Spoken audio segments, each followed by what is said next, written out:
What a feel-good story. Simone Benoit is a Leaf, which is not something I expected to be that excited about like half a year ago. So let's talk about Simone Benoit's 3-year contract extension with the Toronto Maple Leafs. Real quick, before we start, you ever heard of college hoops? We're playing that these days. And now you can experience college hoops like never before with BetMGM. Ready to shoot your shot and catch all your favorite matchups? I'm asking you because the team I thought was going to win it all got knocked out in the first round. But forget me, I'm talking to you because BetMGM has made the experience more immersive for all sorts of basketball fans. The BetMGM Sportsbook has state-of-the-art live tracking technology. Tap into your mobile device and experience college hoops like never before. Hoops? I said hoops. Lay up your W or perhaps even take a baseline jumper if you're old school with the king of sportsbooks. Visit betmgm.com for terms and conditions. Must be 19 years of age or older, Ontario only. Please play responsibly. If you have any questions or concerns about your gambling or anybody close to you, contact Connex Ontario. All right, so here's the deal. Simone Benoit signed a 3-year contract extension with the Toronto Maple Leafs valued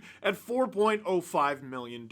Now, I really like Simone Benoit, but when I originally read that, I almost fainted, and then I realized that was the total value of the 3 years. It's not 4.05 per year. That might have been that's a lot of money. But what it actually works out to is 1.35 million. And it's odd because that number keeps popping up. That is already in less than a calendar year the third contract that Brad Treliving has signed with a $1.35 million cap hit per season. Ryan Reeves was the first. That was an identical contract to what Simone Benoit just got. 3 years, 1.35 per.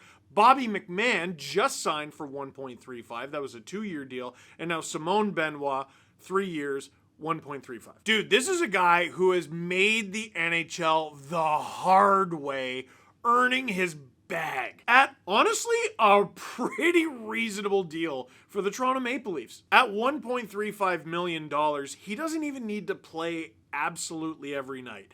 You'd like him to. I hope he grows into an even better player than he's already been, but it's not a complete disaster. You can have a rotation. Like at the beginning of the season when Justin Hall was making over $3 million and he was getting healthy scratched, I was like, hey, Detroit, what's going on? And people said, oh, it's a rotation. My feedback was, that's a lot of money for a player in a rotation. This is a little bit more reasonable. But dude, it's hilarious because I made a video on when the Leafs signed Simone Benoit this summer, and a lot of people watched that. A wild amount of people watched that. I couldn't believe how many people watched that.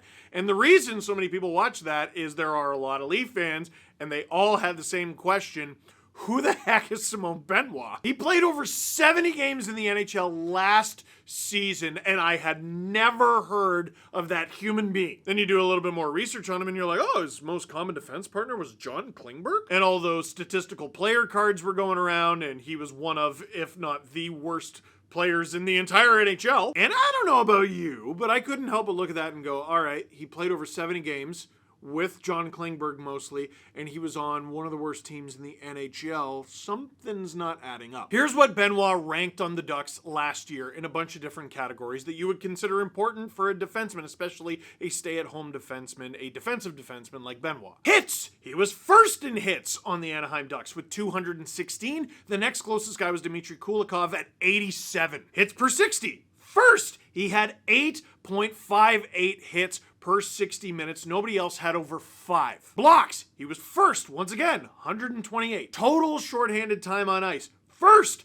239 minutes and 3 seconds. Nobody else had over 200 minutes. Shorthanded time on ice per game, second, 3 minutes and 4 seconds per game, but he was only 5 seconds behind Dmitry Kulikov in that category. And this one is wild. I didn't know NHL.com kept this stat. The percent of his team's shorthanded time played. First, he played 59.3% of all of Anaheim's shorthanded time last season. And despite that being the sort of player, even if they're not an everyday player, despite that being the sort of player that most coaches beg for, we need someone to do these things, we need someone to hit, we need someone to block shots, we need someone to kill penalties. Despite Simone Benoit doing all that, despite Simone Benoit being in his mid-20s, despite Simone Benoit being a restricted free agent, the Anaheim Ducks did not qualify this guy and let him walk to free agency. What does Brad Treliving do?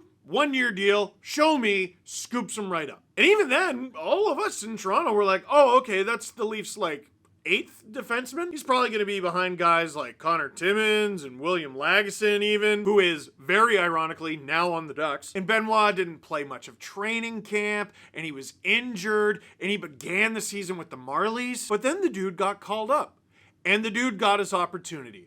And the dude played. And a lot of us expected the worst, frankly. And all he's done has been Simon Benoit, the milkman, because he did an interview where he talked about liking milk. That's what we do to Leaf players here. All you ever hear from people is, oh, the Leaf fans are so hard on the Leafs, all they do is run their players out of town. No, what we do is listen to interviews, and if a player ever mentions that they like a food item, we make that food item their entire identity. Don't believe me? Ilya Mikheyev, in his first interview as a Leaf, said that he liked soup.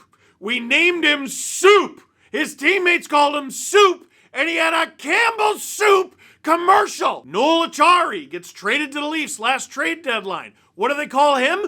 Cookie! That dude was in a Tim Hortons paid promotion within the month. I'm not even making that up. And Simon Benoit mentioned like one time that he likes milk, and honestly, he's gonna have a milk ad any day. And weirdly enough, funny how this works, Simon Benoit has come to the Toronto Maple Leafs and been basically exactly what he was on the Anaheim Ducks, except the big difference is the team Benoit is on this season is not awful. Dude, I know it's the Leafs. I know the Leafs don't have a lot of leverage in the smack-talking game these days, but the Ducks stink. Where does Simon Benoit rank in hits on the Toronto Maple Leafs? First! 204. It's not Jake McCabe. No, it's not. He's second at 192. Benoit is the only Leaf to cross 200 games. And keep in mind, this dude has been healthy scratch. This dude didn't even start the season with the team. So to outright lead a category, not hits per game, he leads the overall category is wild. He is just going out there and hitting everything that moves. And since you asked, hits per 60, Simon Benoit is actually second on the team. 13.39 hits per 60 minutes. Ilya Lyubushkin is barely ahead of him since getting traded to the Leafs at 13.54. Jake McCabe, by the way, way back at 8.58, and he is technically fourth. Who's third? Marshall Rafai, who played 2 games as a Leaf. Doesn't really count. He's 5th in total blocks with 82. He's 4th in blocks per 60. Short-handed time on ice, he's 4th.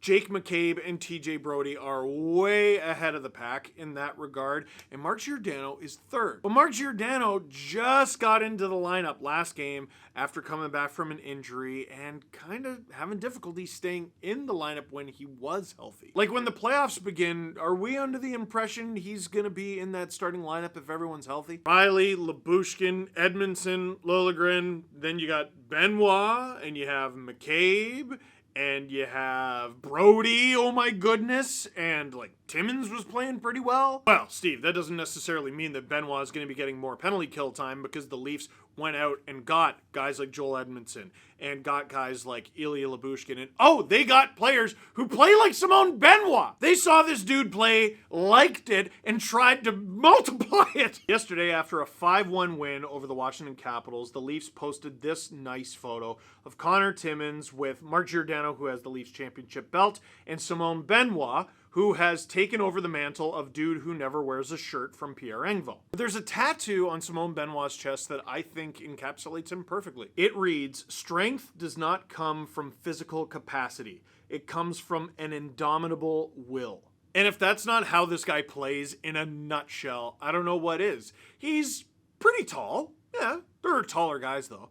He's pretty heavy, shade over 200 pounds. There are heavier guys though.